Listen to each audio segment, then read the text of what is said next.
هو الذی خلق السماوات والارض فی ستۃ ایام، وہی اللہ ہے جس نے 6 دن کے اندر زمین و آسمان کو پیدا کیا، ثم استوى علی العرش، اس کے بعد عرش پر متمکن ہوا جیسا کہ اس کی شان کے لائق ہے۔ یہ بھی کریٹیکل آیات میں سے، آپ یوٹیوب پہ میرا ایک کلپ دیکھیں، اللہ کہاں ہے، ویئر از اللہ، یا آپ لکھیں استوى علی العرش کا عقیدہ، تو انشاءاللہ یہ ٹاپ پہ میرے کلپ کھلے گا جس میں میں نے ڈیٹیل سے ڈسکشن کی ہے، جس میں یعنی پاسٹ کے اندر ایک جہمیہ فرقہ گزرا ہے جو اللہ تعالیٰ کی ذات اور صفات کی تعویلات باطل کرتا تھا، صفات کی، جس کی آج کل ماڈرن فارم جو ہے وہ حنفیوں کی شکل میں موجود ہے، اور دوسری طرف مجسمہ تھے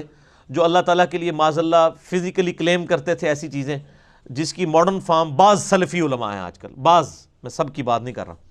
تو اہل سنت کا منہج کیا ہے وہ میں نے اس میں بیان کیا ہے،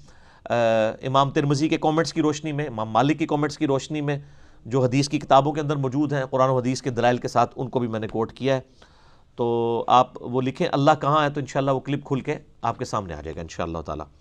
وَهُوَ مَعَكُمْ أَيْنَمَا كُنْتُمْ، وہ تمہارے ساتھ ہوتا ہے تم جہاں کہیں بھی ہو۔ اور سورہ قاف کے اندر تو اس کا کلائمیکس ہے، نحن اقرب الیہ من حبل الورید، ہم انسان کی رگ جان سے بھی زیادہ اس کے قریب ہیں۔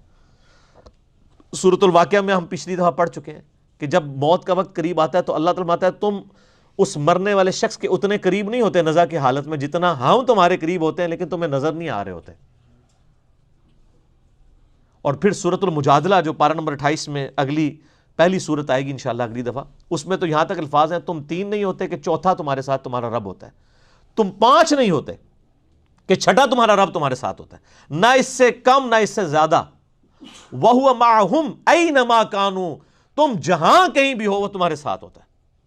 لیکن اب اس کی تفصیل میں نہیں ہم پڑھیں گے، ہمارا ایک اجمالی عقیدہ ہے کہ اللہ تعالیٰ اپنے عرش کے اوپر مستوی ہے جیسا کہ اس کی شان کے لائق ہے، وہ اپنے عرش پر مستوی ہوتے ہوئے ہمارے ساتھ بھی ہے جیسا کہ اس کی شان کے لائق ہے۔ اس کی ڈیٹیلز میں ہم نہیں پڑھتے، یہ متشابہات ہیں، اور اسی کی وجہ سے جہمیہ بھی گمراہ ہوئے اور اسی کی وجہ سے مجسمہ بھی گمراہ ہوئے۔ اہل سنت کا منہج یہ ہے کہ ہم اللہ تعالیٰ کی کتاب میں، اس کے نبی علیہ السلام کی احادیث کے اندر جو جو صفات آئی ہیں ان کو من و عن اسی طریقے سے قبول کرتے ہیں بغیر اس کی کوئی تعویل بیان کیے ہوئے، جیسا کہ اس کی شان کے لائق ہے۔ واللہ بما تعملون بصیر، وہ سب کچھ جانتا ہے، وہ جانتا ہے جو کچھ تم کر رہے ہو، دیکھ رہے تمہارے اعمال کو۔